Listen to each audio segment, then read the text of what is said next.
Gênesis 14, a partir do verso 4, vai ser o começo dessa ministração que tem por título O Preço de um Resgate. Qual é o preço de um resgate? Vamos pensar sobre isso junto, mas primeiro eu queria ler. 12 anos estiveram sujeitos a Quedorlaomer, mas no 13º ano se rebelaram.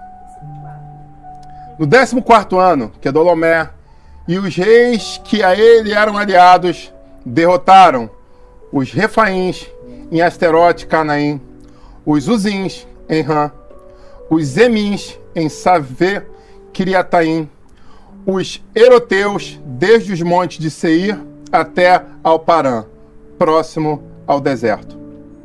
Depois voltaram e foram para Emispat, que é em Cádiz, e conquistaram todo o território dos Amalequitas e dos amorreus, que viviam em Hazazon Tamar.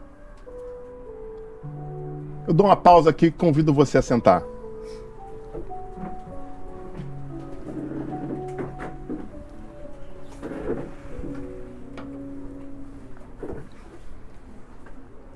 Quantas cidades eles já haviam dominado? Quantos territórios eles já haviam passado até agora? Fizeram uma conta rápida aí, alguém que tá ligado?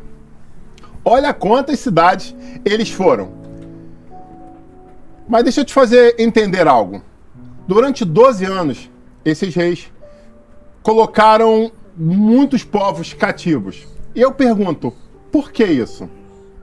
Porque eles mostravam ter um poderio e um índice de maldade muito grande. Eles eram muito violentos. Então, o que acontecia? Eles colocavam a força e aquelas pessoas pagavam impostos a eles. E aí elas pagando essa pecúnia, pagando esse imposto, automaticamente ele fazia paz com essas pessoas. Amém? E assim foi por 12 anos. Por 12 anos eles eram literalmente roubados e ficavam em silêncio. Até que chegou um ponto que um olhou para o outro e falou assim, cara, não é possível, a gente está 12 anos pagando tributo para esses caras. Não, pô, cara, vamos mudar isso. E aí começou aquele jogo, vamos mudar, não vamos mudar, vamos fazer. Aí eles se rebelaram, se juntaram, não, nós não vamos mais pagar impostos. Aí ele, tranquilo, tá tudo bem. E aí mostra uma coisa, já tem uma lição muito interessante aqui. Por quê? Que 12 anos eles estiveram sujeitos a Quedorlaomer, no 13º se rebelaram, e essa história agora começa onde? No 14º ano. Eu quero que você entenda uma coisa. Por mais que você, eu não quero que você seja, né, subjugue ninguém, mas eu quero que você reflita sobre isso. Às vezes a gente está numa situação de paz, de tranquilidade. Às vezes a gente até amedrontou os nossos inimigos, mostrou em certo momento da nossa vida que nós éramos fortes, nós éramos capazes. E ele bateu em retirada. Mas a Bíblia Sagrada fala que no mundo espiritual, muitos espíritos, que alguns chamam de espíritos familiares, fazem o quê? Saem, de uma vez expulsos, dão a volta no mundo, dão a volta, e num dado momento ele volta para ver como é que está aquela situação. Não é isso que diz a palavra? Vocês são conhecedores da Bíblia, né? Então tá lá escrito, ele vai, e aí ele encontrando a casa vazia, adornado, o que ele faz? Ele volta e traz com ele mais 7. Por quê? Da outra vez eu fui derrubado, mas agora eu não vou ser de novo, não. Agora eu vou fazer reforço. Porque se ele tentar me expulsar de novo, agora eu tô mais forte, tô pesadão, como diz o pessoal aqui na gíria no Rio de Janeiro. Tô pesado agora, então agora não me tira, não. Pois bem, há 12 anos eles receberam imposto. E eles já estavam vivendo o quê? Somente das ameaças do passado. Muita gente, às vezes, vive uma vida evangélica de histórias do passado. Não, tem pessoas que você conversa, não, que teve um dia que eu fui, evangelizei na Quinta da Boa Vista. Aí tu, pô, legal, que maneiro. E aí aconteceu, aí tu, poxa, legal. Quando foi isso? Não, quando foi isso? 15 anos atrás. Aí tu, pô, mas ele tá contando como se fosse ontem. E depois? Ah, não, mas depois eu tive uma outra história. Que outra história foi essa? Não, eu estava na praia e de repente uma pessoa passou e eu tive uma visão e falei para ela, ah, legal, quando foi essa? Não, essa aí foi há 12 anos. E o que aconteceu na tua vida nos últimos anos? Conhecem pessoas assim? Que contam repetidamente histórias maravilhosas que você até chora, mas quando você vai puxar na cronologia, fala, pô, mas isso aqui aconteceu há tanto tempo.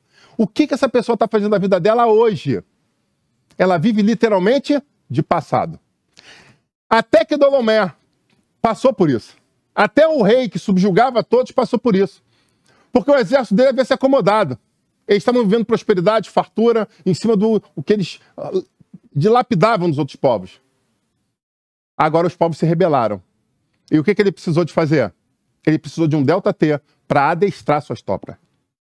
E agora, com as tropas treinadas, adestradas, aí aquele velho ímpeto dele, da década anterior, agora vem com toda... Só que agora, ele não somente mais subjuga quem era. Agora ele se sente tão forte que ele fala, vamos estender essa história. E agora ele começa e vai até o território dos amorreus. Ele vai embora, ele sai conquistando.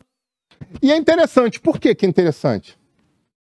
Porque ele foi derrubando cidade por cidade. E ele foi fazendo. Se você pegar o mapa, você vai ver que ele vai fazendo um caminho, né? Ele vai derrubando cidade por cidade. E cidade por cidade foi caindo. Eu não sei se você já teve a experiência de passar por uma... Até mesmo quem já competiu, aí já jogou ping-pong, futebol, já lutou. Quem já participou de algum esporte aí, individual, coletivo? Que normalmente você vai ver quem é o teu adversário. Eu lembro um amigo meu, né? Fabrício. Ele lutava judô, ele lutava muito bem, era federado. E ele estava num ranking bom, numa colocação boa na federação no Rio. E num campeonato, numa etapa do campeonato estadual, ele estava ganhando primeiro, ganhando segundo e tal. E quando foi ver, no sorteio, quem ele pegou na chave da semifinal? O campeão brasileiro. O interessante, que a sensação, tipo assim, quando vai lá os nomes, você aqui vai botando os nomezinhos lá no quadro, quando ele botou, ele já ali, ele já perdeu a luta. A cara dele. Pô, mas, pastor, campeão brasileiro. A grande realidade é que muitas vezes nós não damos nenhuma chance para que o milagre aconteça. Às vezes a gente não dá uma chance para que a gente possa mostrar para nós mesmos que nós somos capazes de fazer melhor, até mesmo do que imaginávamos. Aí o pessoal, não fica assim não. Eu lembro que o técnico chegou, pegou, deu uma motivada nele, ele levantou de novo, porque primeiro a moral caiu. E aí ele entrou, fez um bom combate. Fez um combate digno, um combate muito bonito. As pessoas olharam e falaram assim, cara, esse aqui era digno de ser a final. Porque foi uma grande luta. Ele perdeu no final.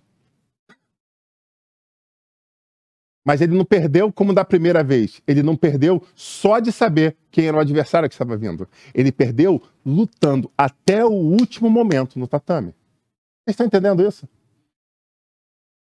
Aqui, a primeira cidade caiu, a segunda caiu. Eu imagino como já foi a barreira, a defesa das outras. Cara, ele já derrubou 2.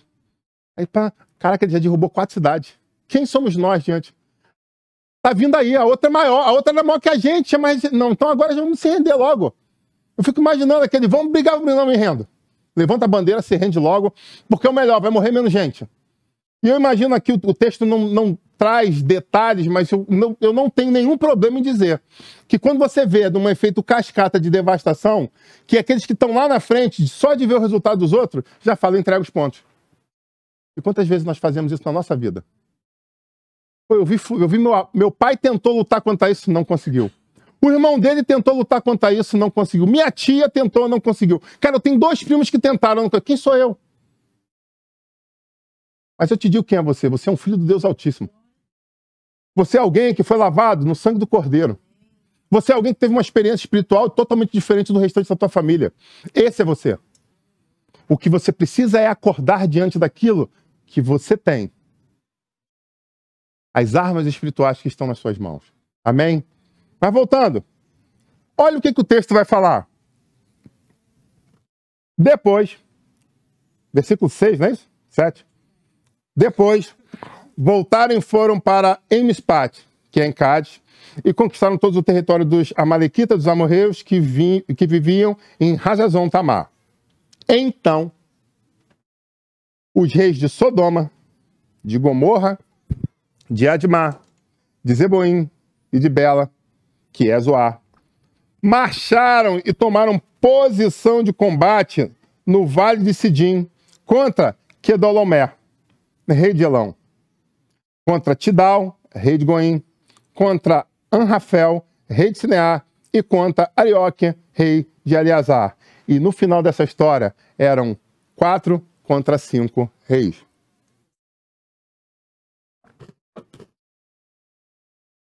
Pois bem, o que a gente tem de interessante aqui? Vamos para a primeira reflexão desse texto.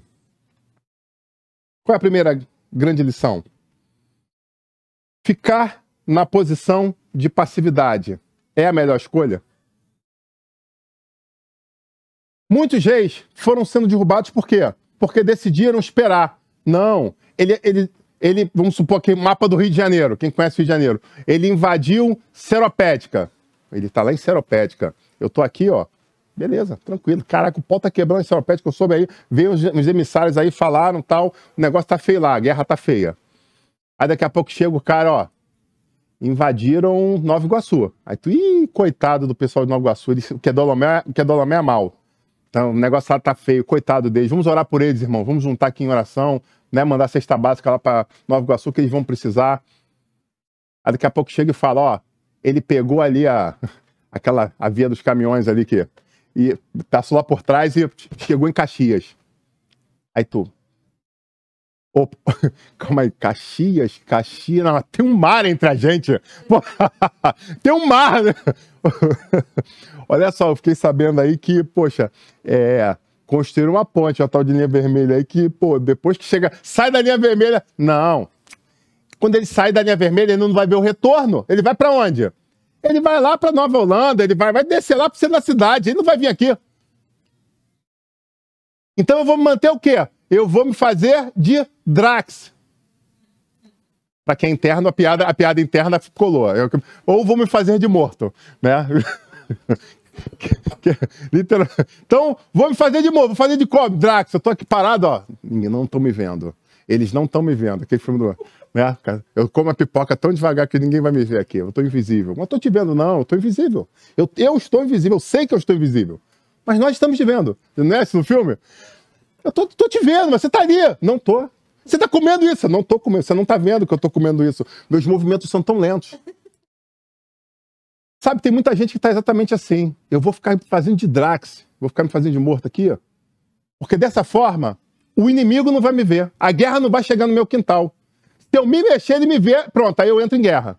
Mas se eu ficar fazendo de conta, não, eu vou ficar rindo pro inimigo, ele vai achar que eu sou amigo dele. Existe essa possibilidade? Pergunto eu a você. Sabe, João 10:10 fala um texto muito interessante. Que o nosso inimigo veio com que objetivo? Ele veio para nos acuar. É isso que está escrito lá? Não, ele veio o quê? Para botar medo. Para nos acorrentar. O que o texto diz, gente? Ele veio para matar, para roubar e para destruir. Então não adianta você, nessa primeira estratégia de passividade, pensar que se eu ficar trancado dentro de casa, a guerra não vai chegar em mim. Se eu ficar trancado num quarto, não, eu estou estudando, eu estou só estudando, e aí ele não vai me ver, porque eu estou estudando. Eu não estou nem estudando a Bíblia, eu parei de ler a Bíblia. Ó, eu parei de ler a Bíblia, tá? Eu estou estudando coisa da faculdade. Concurso, eu estou estudando para concurso. Ele vai deixar de ser teu inimigo? Não. Não adianta cair nessa asneira. É burrice fazer isso. Porque o teu inimigo, a Bíblia deixa bem claro que ele veio para matar, para roubar e para destruir. Não é para te colocar medo. Essa é somente a primeira fase das grandes guerras. Onde nós já estudamos nessa igreja, nós temos até uma mensagem no canal que vai falar exatamente sobre os dois espíritos específicos que eram Phobos e Demos, que eram os espíritos invocados pelas tropas para colocar medo na frente de batalha. Eram dois espíritos, aspas, poderosos, que vinham na madrugada, colocavam medo nos soldados para ver o quê? Fuga de soldados, ruptura da linha de defesa, e aí no dia seguinte vinha a invasão. Então eles invocavam esses demônios. Olha que profundo isso. Eles invocavam tropas, invocavam esses demônios para derrubar os inimigos. Interessante, né? Bom, segunda coisa interessante que vale refletir. Se eu estiver no meio de muitos, aí eu estou protegido. Ah, caramba, você não tem ideia de quantas vezes eu já ouvi isso aqui. Eu preciso dizer para vocês que eu já fui membro de uma das maiores Assembleias de Deus do Rio de Janeiro. A segunda maior na época. E depois eu fui transferido para Minas e eu fiz parte do Ministério da Lagoinha. Minha esposa trabalhava no Diante do Trono diretamente com a Ana Paula, né? Era maneiro pra caramba, aquele pessoal ela ali junto, eu conhecia o pessoal, né? Buscava no serviço, via o pessoal da banda. Era muito interessante. Eu sei muito bem o que é viver em igreja grande. Eu sei muito bem o que é você chegar 10, 15, 20 minutos atrasado e ninguém nem sentir a diferença, porque você vai sentar no lugar ali e acabou. Eu sei o que é isso. Mas tem hora que Deus chega para você e faz alguma coisa diferente e fala, eu quero que você saia da zona de conforto e comece.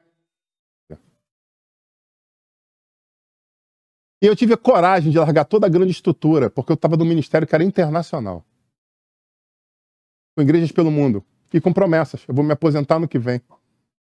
Eu já era pastor lá há 15 anos. Por que sair de uma estrutura como essa, você vendo que são igrejas abertas por vários lugares do mundo, e você está aqui, ó, formado, mestrado, conhecido, com renome, e aí você fala, Deus fala você, eu estou mandando você sair. Fala por 1, por 2, por 3, por 4, por 5, até que venha a frase fantástica final, ou você obedece, eu vou bicar tua cabeça. Aí foi a hora que a gente falou, eu acho que o relógio de... E aí você obedece. E aí você está aqui, no meio da telha de amianto. Sabe por quê? Porque tem coisas que não têm preço. E olhar nos olhos de vocês, como eu estou olhando agora, com essa proximidade, e conhecer a maior parte da história de vocês hoje como eu conheço, e saber em que exatamente eu posso ser útil, faz toda a diferença. Faz toda a diferença para que você possa formar uma tropa de elite. Sabe, lá no final dessa ministração eu botei um exemplo aqui.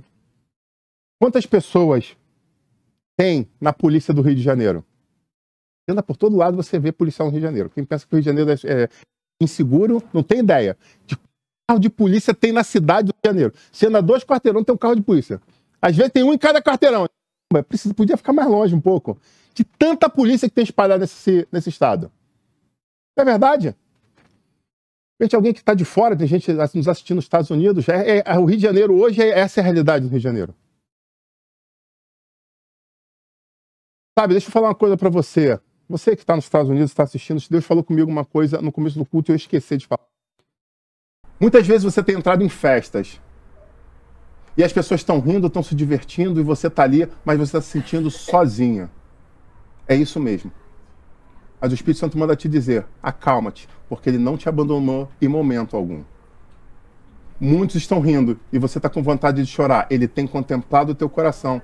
E eu te digo, é momento de respirar.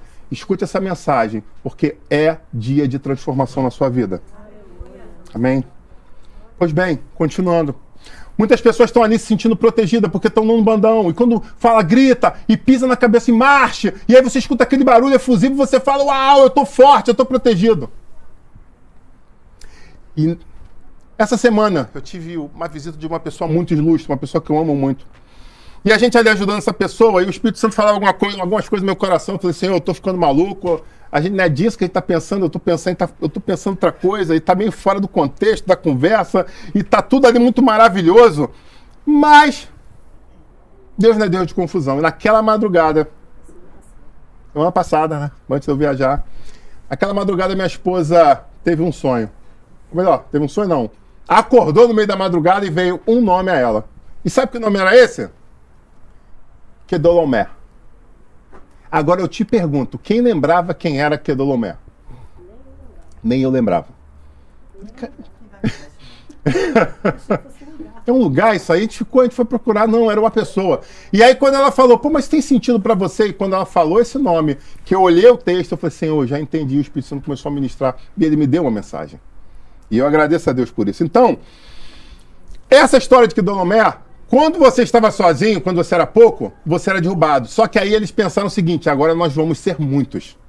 Vamos fazer uma aliança de 5 reinos, nós vamos ter mais soldados do que eles, e aí, meu amigo, não vai ter poderio, agora vai acabar a brincadeira e a gente vai continuar sem pagar imposto. Chega de subir. E aí eu imagino aquela gritaria, aquele efusivo, e as pessoas blindando, e aí o pessoal batendo espada no escudo. Cara, que negócio maneiro, a sonoplastia é muito maneira.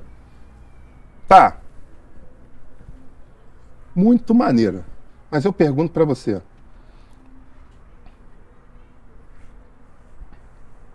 Isso era uma boa ideia ou não? Pergunto. Pergunta pra pessoa do teu lado aí. Essa era ou não era uma boa ideia? Estratégia perfeita ou não? Pode perguntar. Somos mais fortes, não é? Juntos nós somos mais fortes. Alguém falou? E aí, o que vocês acham? Vai entender o que eu vou falar na hora da batalha. Você meio de outro idioma, né? Você vai entender o que eu tô falando? E aí, era uma boa ideia ou não era? Sim.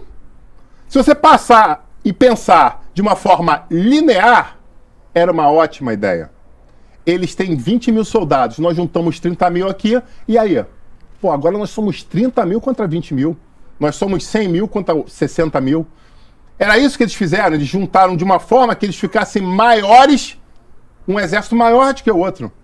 Mas eu pergunto para vocês, isso é suficiente? E aí vem uma outra reflexão que o Espírito Santo mandou eu trazer à igreja essa noite. Com quem você tem se aliado? Será que essa pessoa é realmente digna de confiança? Será que essa pessoa, na hora que a trombeta tocar, o alarido tocar, ela vai estar do teu lado? Nessa hora eu preciso ir num outro filme, que é o filme 300 de Esparta. Tinha um rapaz que queria fazer parte daquela linha de defesa suicida, né?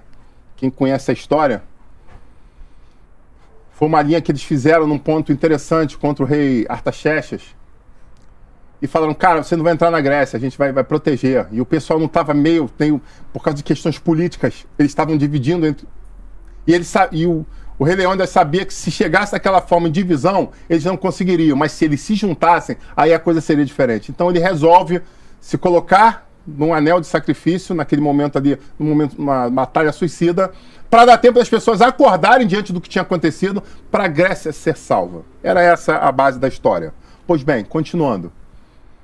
Um homem chega e fala no filme, mano, eu quero fazer parte, eu sou guerreiro também, eu quero entregar a vida pela causa. Ele fala, você, só que ele tinha um problema. Eu não lembro exatamente, mas ele era corcunda, ele tinha debilidade física. E ele chega e fala, poxa, eu quero agradecer, mas eu não quero você na minha linha de combate. Mas por que não? Eu tô aqui, pronto. Ele, não. Porque nos soldados espartanos nós temos uma característica de combate. E eu quero que você, igreja, acorde quanto a isso. Porque quando nós entendemos isso, é que realmente as coisas fazem diferença. Enquanto um soldado tem na sua mão o escudo, na outra ele tem uma espada, ele tem uma lança. A espada e a lança... Ah, mas é óbvio, essa aí até eu sei. Pra que serve aí, Varoa? A espada e a lança, pra quê? É isso mesmo, pra atacar. Porra, essa aí, até ela fala assim, essa aqui eu sei, pô. Pastor, eu quero falar, e bota aí, meu. Pra atacar. E eu pergunto pra você, pra que serve o escudo? Para se defender. Só que tem um detalhe. A espada era usada para atacar o seu inimigo. E o escudo servia para defender quem? Hã?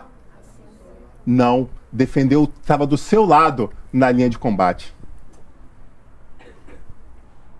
Então você empunhava o escudo e esse escudo não estava para você, porque você estava de combate direto e com a sua espada você não ia permitir que o inimigo chegasse em você. Então para que esse escudo estava postado aqui? Para defender o outro, que tinha o seu flanco enquanto ele leva para o inimigo vulnerável. Você está entendendo isso, a profundidade disso? O escudo deles não era para defender eles, era para defender o seu amigo.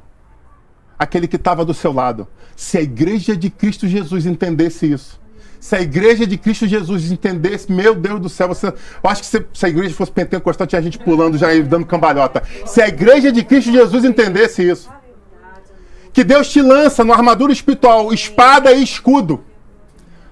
Mas é para a espada você guerrear por você, mas o escudo não é pura e simplesmente para você ficar coado.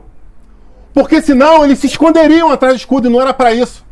O escudo estava ali como uma base de pedaço em pedaço para proteger só o meu flanco mais fraco, mas enquanto o meu amigo está guerreando, para ele não ser golpeado na falsidade.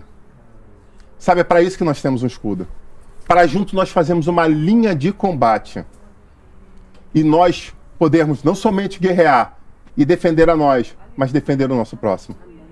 Quando nós saímos de uma situação de egoísmo, de egocentrismo, e entendemos que nós somos um corpo. Ah, imagina só, se a mão direita visse que está vindo uma serra elétrica e a esquerda está de bobeira, ele fala, ufa, escapei, vai cortar o outro braço. É assim que funciona?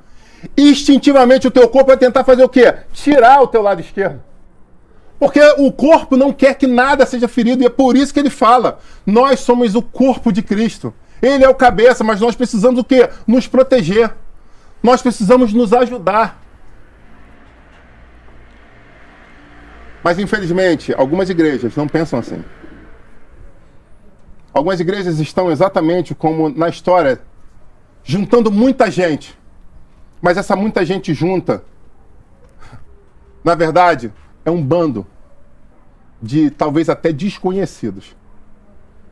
Não entende a premissa de família, de união, de amor, de se preocupar. Deixa eu contar uma coisa pra você.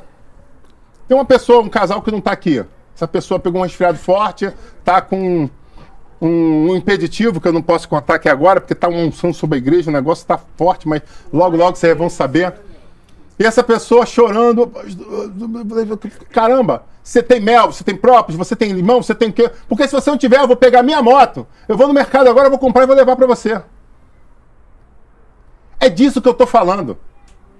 É de você saber que a pessoa está com dificuldade e está disponível a se preocupar com ela.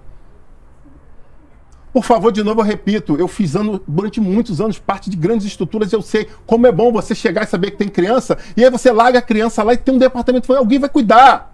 Tem alguém que foi escolhido para isso, cara, é confortável demais. Eu não estou falando contra ter uma boa estrutura, por favor, eu não sou louco. Mas eu estou falando que o Rio de Janeiro tem milhares de policiais armados todos os dias nas ruas protegendo. Mas quantos fazem parte do BOPE? Quantos militares tem um batalhão de operações especiais do Rio de Janeiro hoje? Quantos tem de serviço? Agora, domingo à noite. Milhares? Se eu te falar que deve ter uns 60 homens de serviço. Mas, meu amigo, se aqueles 60 homens que estão de serviço entrarem na viatura e saírem para algum lugar do Rio de Janeiro, você pode ter certeza que tem muita gente que está fazendo maldade que vai sentir medo. Se não, desespero. Pô, mas tem um batalhão com 500 homens ali à frente e tal, e eles não respeitam. Nem sempre o número faz a diferença. O que vai fazer diferença é o treinamento e a união. E é isso que eu quero que você reflita essa noite. Eu não estou aqui para fazer lavagem cerebral para você, nem fazer guerra psicológica com você. Eu estou chamando você a ser maduro e entender o que está acontecendo com a minha vida e o que eu preciso fazer. Eu preciso, semelhante, vestir uma farda e ser um policial que defende, ou eu preciso fazer parte do BOPE? Porque em momento algum mentir. Qual o objetivo dessa igreja? O nome desse ministério é Goel, que é remidor, resgatador. O nosso objetivo é sair atrás de pessoas, de vidas que estão em dificuldade. São casos difíceis. E como tem vindo casos difíceis que tá aqui. São muitas. É literalmente a figura do resgatador. E não por simplesmente aquele evangelho filosófico que muito tem sido pregado. É o evangelho de raiz. De você olhar, se preocupar, ligar, saber, levar o xarope. Amém, igreja? Eram 4 contra 5. Quem já viu aqui corrente de porto? Temos aqui uma esposa de portuário. Você já foi do lado de um navio? Já viu aquela corrente do navio?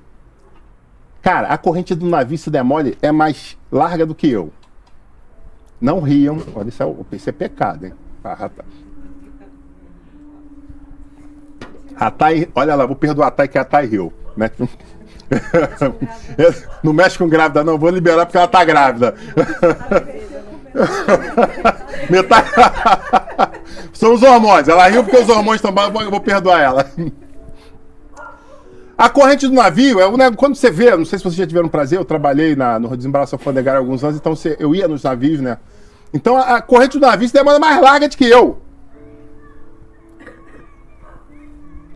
E aí você olha um navio gigantesco, milhares de contêineres, caraca, essa corrente está segurando esse navio no porto.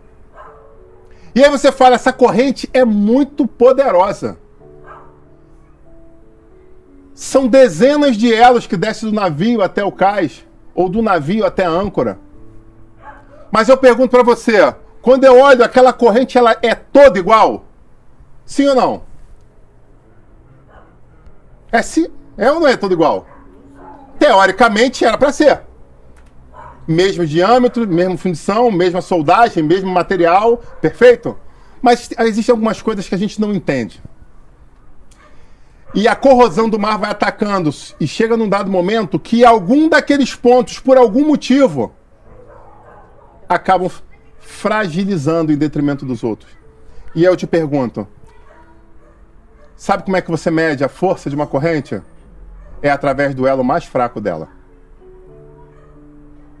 Ah, mas ela é capaz de suportar 20 toneladas.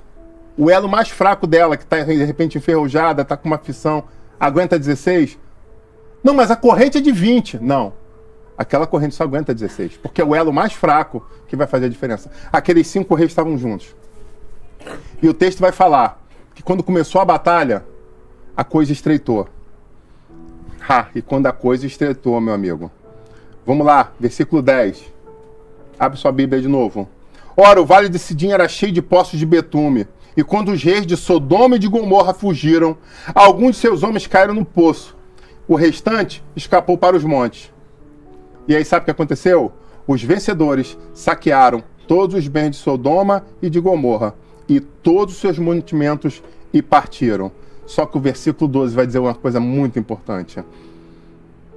Levaram também Ló, sobrinho de Abraão, e os bens que ele possuía, visto que ele morava em Sodoma. Terceira grande pergunta que eu faço para você é: quem teve os bens saqueados e foram levados como escravos? Já aproveita e estudar para concurso aqui. Quem foi? Que foram quem? Os que fugiram. Então vem a terceira grande reflexão da noite para você. Fugir do combate, em momento algum, é sinal de vitória. Ou garantia de livramento. Não, eu saí.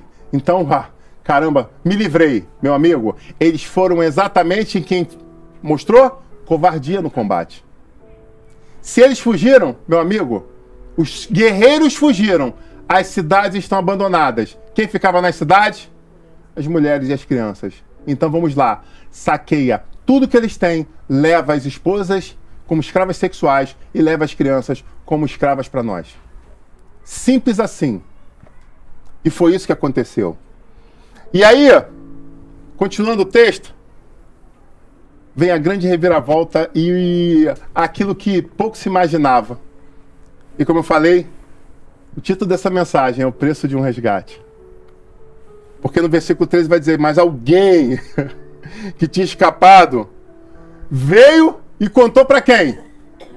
Contou para Abraão. Contou para Abraão, o hebreu. E Abraão, que vivia próximo aos cavalos de Manre, o amorreu, irmão de Escol e de Abre, aliado de Abraão. Quando Abraão ouviu que o seu parente fora levado prisioneiro. Meus amigos, estava havendo uma grande guerra naquela região do Oriente.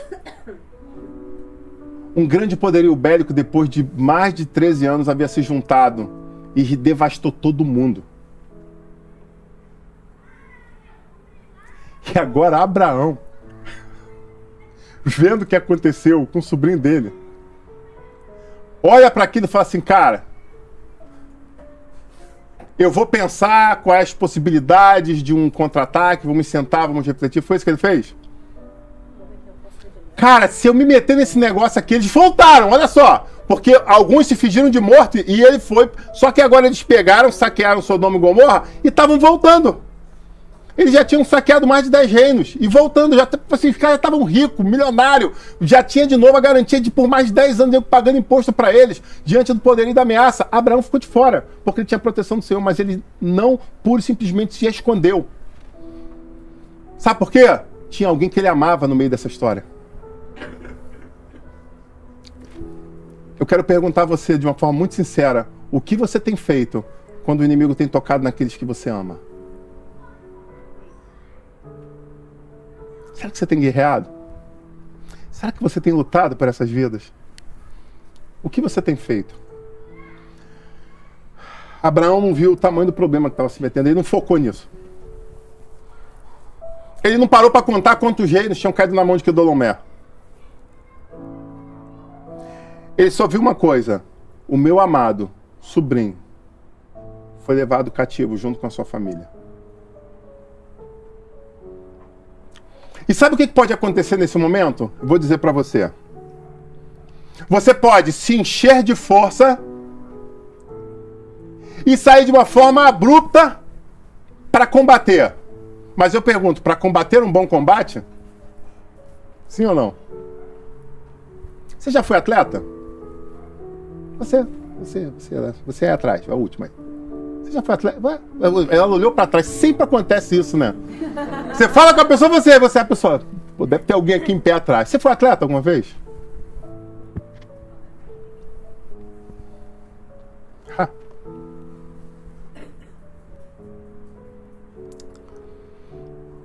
Porque o Senhor mostrava você em meio a tudo isso. De você saber o que é treinar para conquistar, fazer, que movimentos buscar para alcançar algo. E quando você é movido na força da emoção, qual é a tua chance de vencer? Tende a 0.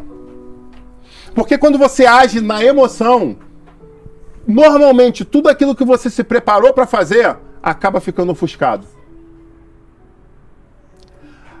Pastor, mas eu estou no meio de uma corrida. Falta 100 metros para acabar. Eu não tenho mais força. Eu vou botar minhas lágrimas... Aí é uma coisa, tudo bem. Você vai correr os últimos 100 metros e vida que segue. Mas numa situação de combate, de esporte coletivo, meu amigo. Aí você vê muitas vezes no futebol, faltando 5 minutos, o time está perdendo, você meter um gol, o goleiro sai correndo com a bola desesperadamente. Deixou a emoção falar. Os caras treinaram as saídas de bola. Os caras fizeram aquilo milhares de vezes. O time tá jogado retrancado, ele sabe que se ele não vai romper, vai cortar os 10, vai chegar no outro gol, está para dentro. Ele precisa tocar a bola, puxar a marcação, tem toda uma estratégia por trás. Então nós sabemos que agir por emoção, numa situação de combate, numa situação de dificuldade, normalmente nos leva à lona. Então o que eu convido você a fazer é a mesma coisa que Abraão fez. Ele se defrontou com o problema. Mas ele fez algo que se nós da Igreja de Cristo Jesus fizéssemos com mais constância, meu amigo, a nossa vida seria totalmente diferente. Sabe o que foi? Frase coaching da noite. Ele focou na solução e não no problema. Quantas vezes nós permitimos, diante de uma situação, ficarmos olhando para o centro do problema? E choramos, e nos desesperamos, e até clamamos, mas em todo o tempo, olhando para onde? Para dentro do problema. Abraão não pensou quem era Quedorlaomer, não pensou no tamanho do exército dele, não pensou quem tinha... Ele só falou o seguinte: eu preciso resgatar o meu amado. Eu preciso ser um Goel. Eu preciso ser um redentor. Porque naquele momento não serviria ser remidor, pagar pelo resgate. Porque Quedorlaomer não tinha esse escrúpulo. Ali a conversa era um pouco diferente, era no outro nível. Eu preciso ser o vingador. O vingador do meu sobrinho e de toda a sua família. Eu não quero ver a minha sobrinha sendo abusada. Não. Eu não aceito isso. Quem é esse incircunciso fariseu para ferir aquele que é da família de Deus? Eu não aceito. Então ele se posicionou primeiramente. Só que ele se posicionou e não permitiu que as emoções falassem mais alto. Ele tomou uma atitude estratégica. Você, conhecedor de Bíblia, sabe que ele tinha um servo diferenciado. Se você estuda a história de Israel, você sabe que é aquele servo que cuidava de toda a casa, de toda a estrutura. Era o braço direito. E eu pergunto a você, quem era esse braço direito dele? Qual é o nome? Era Eliezer. Eliezer era esse amigo. Era esse servo, esse filho que ele tinha. Não era filho nascido do lombo, mas era o filho de consideração. Inclusive, se o patrão não tivesse herança, era esse filho que herdava. Vocês sabiam disso? De tal era essa posição, não era nascido do ventre dele. E era um costume que perdurou por muitos séculos, de pegar crianças nessa característica de outros povos e adotá-la e colocar nessa posição. E ele não era do território de Israel. Então eu acredito plenamente que quando essa criança veio a ele, esse jovenzinho, para ele começar a treinar, para trabalhar na sua casa, ele tinha o direito de fazer uma coisa, que era o quê? Batizar essa criança. E aí você pergunta, que nome ele deu? Ou melhor, o que significa o nome que ele deu? Eliezer quer dizer, Deus tem me ajudado, ou a ajuda de Deus. Deixa eu falar uma coisa para você que talvez você não saiba. Você sabia que naquela época, o alfabeto de Israel, as letras também simbolizavam os números? Vocês sabiam disso? Sabiam? Na verdade, até hoje tem essa representação, apesar de hoje eles usarem também os algarismos arábicos. Mas, desde essa época, eles literalmente faziam o quê? Eles usavam, né, o sistema numérico deles era baseado o quê? As letras representavam números. Então, se você quisesse construir uma equação, você usava as letras, botava ali, cada letra tinha uma posição e fazia a conta. E saiu uma conta final. Deixa eu contar uma coisa para você. Quando a gente pega e faz a transliteração de Eliezer no hebraico e coloca as letras, gera um número. E você imagina que número é esse?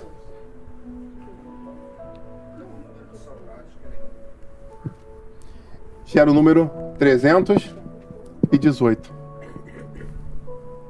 Então, quando ele chega e fala diante de uma grande tropa, eu não vou pegar todos os meus homens e vou guerrear com eles. Ele fala o quê? Volta lá no texto. Ele vai dizer lá no 14. Quando Abraão ouviu que o seu parente foi levado prisioneiro, mandou convocar 318 homens treinados. Termina aí. O que está escrito na sequência na sua Bíblia? Nascidos em sua casa. E quando eu bati o olho nisso, o Espírito Santo falou de uma forma muito clara e muito linda ao meu coração. Existem certas missões de grande importância que não podem ser dadas para qualquer um. Precisa ser aqueles que são nascidos na casa. E aí você pergunta, mas é o quê? Aquele que aceitou a Jesus na igreja? Não. É mais que isso. Quando ele fala nascidos na casa, são pessoas que têm o quê? Simbiose. Que fazem parte. Que se sentem família. Alabachouri, calamaia. É gente que olha no olho e fala, cara, eu me importo com você. É gente que olha e fala, você está sentindo dor, eu vou te ajudar a te carregar.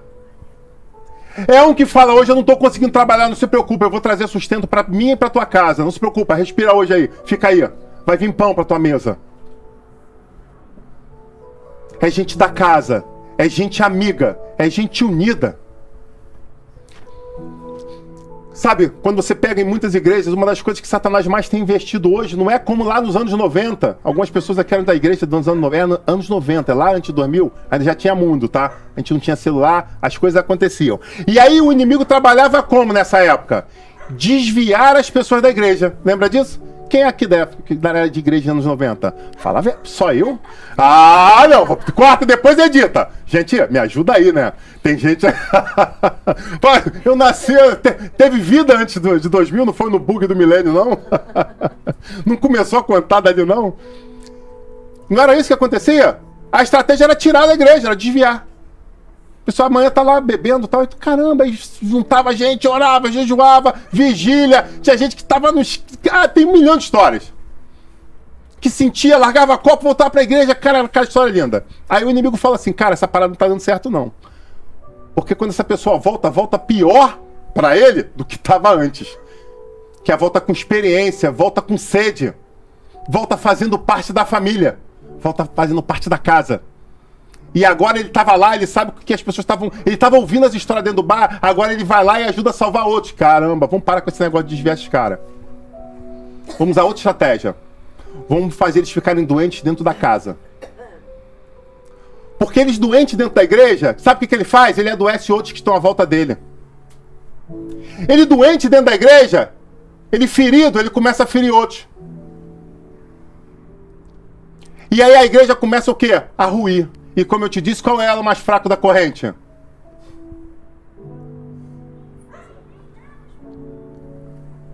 E muitas igrejas estão partindo. Eu agradeço a Deus, porque essa igreja não faz parte de uma ruptura. Essa igreja não é oriunda de uma rebeldia, de uma dissensão. Eu agradeço a Deus porque um dia eu pedi a bênção do meu pastor e vim cumprir o ministério profético dele, começando com meia dúzia de cadeira de plástico. Alguns falaram, não, mas você podia. Não. Deus me livre. A igreja que eu deixei é a igreja que eu deixei. Eu creio que ela vai prosperar e vai crescer em nome de Jesus. Eu amo aquelas pessoas, eu amo aquela igreja, eu quero ver ela prosperando. Deus me chamou para começar algo, assim como ele fez com Abraão. E vão ter nascidos da casa, que vão se tornar verdadeiros resgatadores, verdadeiros Goel. É gente que vai olhar e vai falar assim, cara, agora eu estou sentindo o objetivo real da minha vida em Cristo Jesus. Eu estou na igreja talvez há 10, há 15, há 20 anos e eu não sabia o que era isso. De me importar, de olhar aquela cadeira vazia e falar assim, cara, aquela cadeira podia estar ocupada por não sei quem. Ela podia estar ouvindo essa palavra. É de chegar e falar assim, cara, não é brincadeira, não, a gente podia trocar isso. Eu vou dar o dízimo porque eu creio que a gente vai trocar isso aqui, tá? Vou botar um forro. Não! Eu vou fazer parte disso porque eu creio que eu vi um terreno ali, daqui a pouco a gente vai comprar aquele terreno para construir uma alvenaria. É fazer a coisa acontecer e não pura e simplesmente ser um consumidor, como num cinema onde você entra na porta da igreja, compra uma pipoca grande com a manteiga, já tem um lugar para botar o copo de Coca-Cola, escuta uma mensagem ali, vira as costas, vai embora. E você nunca mais vê aquele pastor, porque se você só vê ele na televisão e no púlpito, você não senta no restaurante com ele. E por sinal, hoje eu tive uma sensação muito grande que iam me chamar para ir no Mocelinho. Aleluia!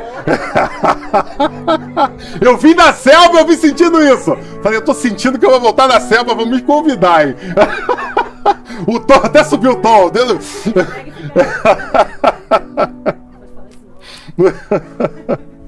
Glória a Deus. Porque família tem prazer de estar junto. De fazer coisas junto. De andar na praia. De conversar, de rir, de chorar. De dividir aquilo que está escondido há tantos anos, que ninguém sabia. Mas que chega um momento a gente bota para fora, porque confia. Porque sabe que não vai ser para um que vai pegar aquilo e vai difundir, não. Mas é alguém que vai chorar com você. Porque é família, é nascido na casa. E foram esses escolhidos por Abraão. E eles, literalmente, como uma tropa de elite, saíram em resgate. Agora você para analisar 318 contra um exército de 4 reis. Mas esse 318 na transliteração já trazia a resposta do que Abraão acreditava. Porque queria dizer Eliezer. Que é o quê? A ajuda de Deus está conosco. Porque ele já tinha experiência suficiente para fazer. Na força do meu braço, eu não vou conseguir. Mas na força do Deus Todo-Poderoso, eu creio que eu vou trazer a minha família de volta. Eu quero profetizar sobre a tua vida essa noite. Muitos sonhos foram roubados. Muita vontade foi enterrada. Mas hoje é dia de transformação. Hoje é dia de libertação. Hoje é dia de resgate. Você crê nisso? Você crê nisso? Pois eu, com a unção que o Deus Todo-Poderoso colocou sobre a minha vida, declaro, hoje está sendo libertado. Os cativos que estavam sobre a tua vida.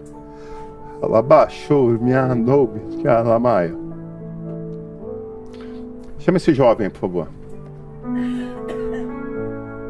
Toca nele. Eu não quero dizer o nome por causa que tá... Eu orando por você, o Senhor me mostrou um quarto. E esse quarto estava bem sombrio.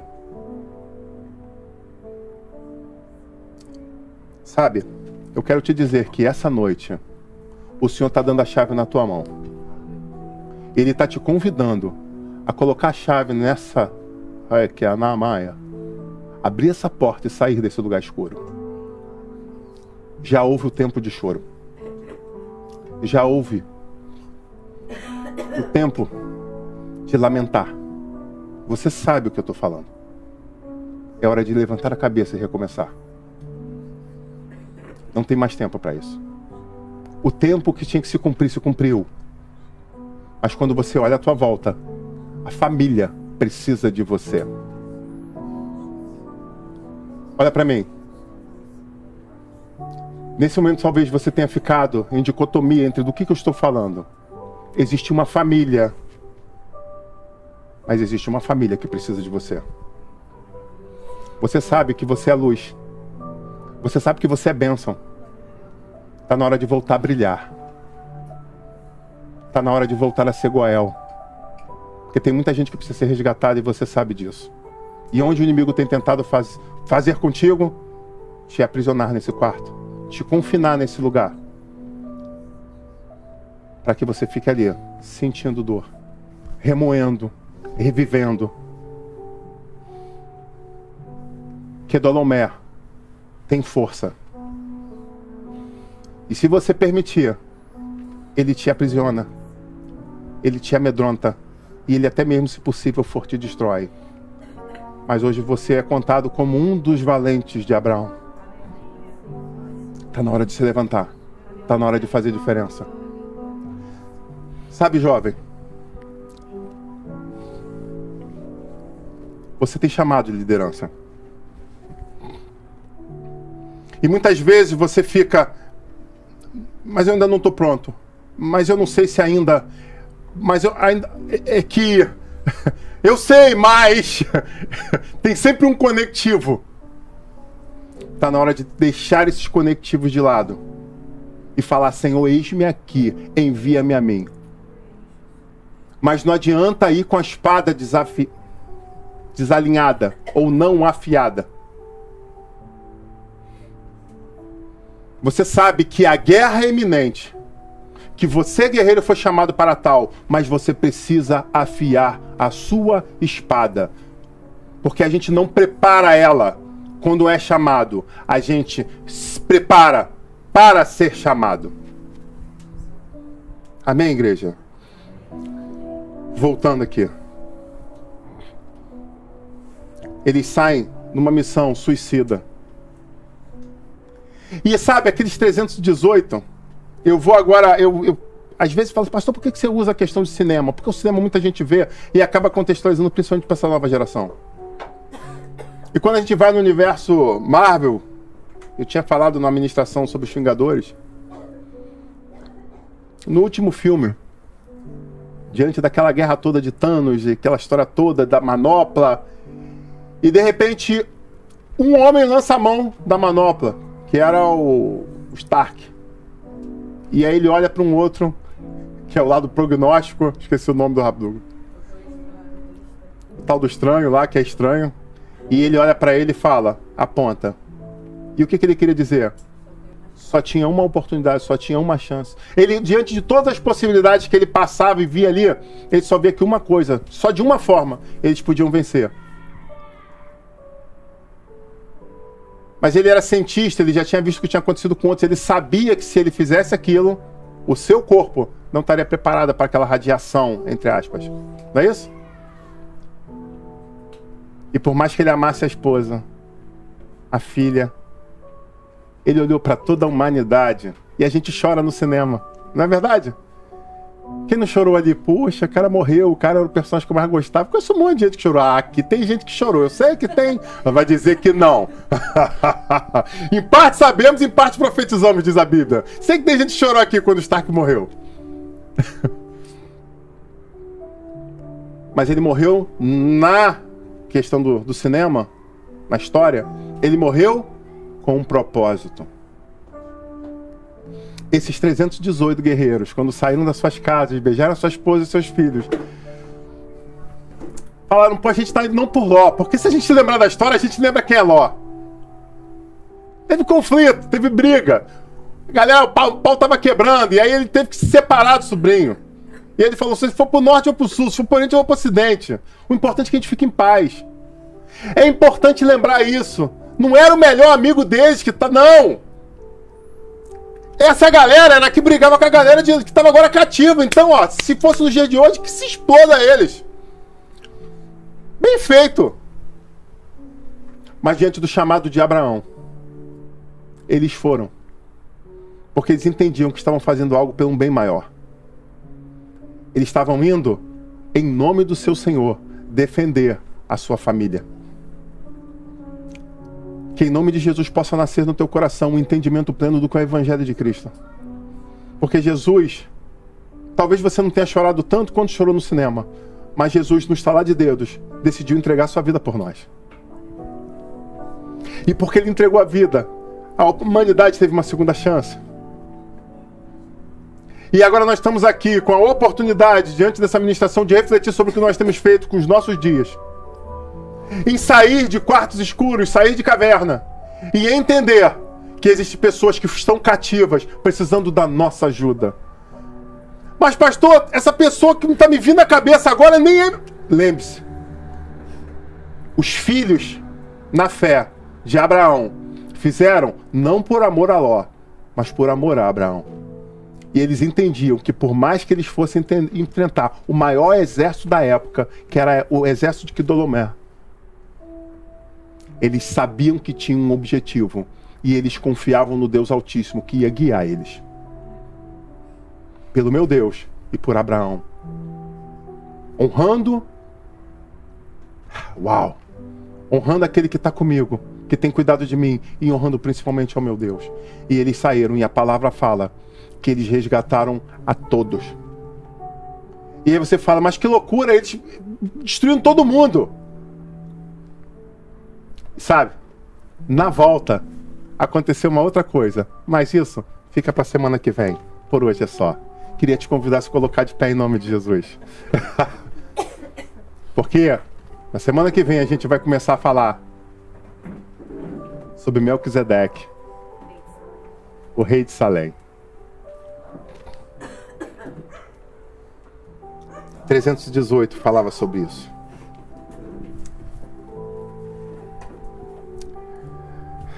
Eu espero que você tenha entendido plenamente essa mensagem.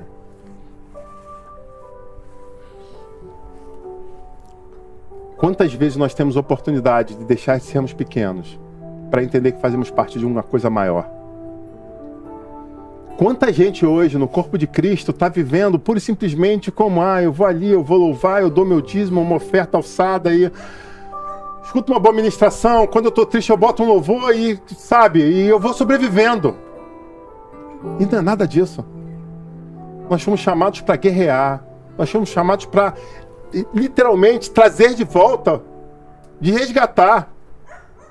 E o mais interessante, que não houve somente o resgate daqueles, de tudo que tinha sido levado. Mas o que as tropas faziam por estratégia naquela época? Quando eles queriam salvar a vida deles, eles lançavam para trás os seus despojos de guerra.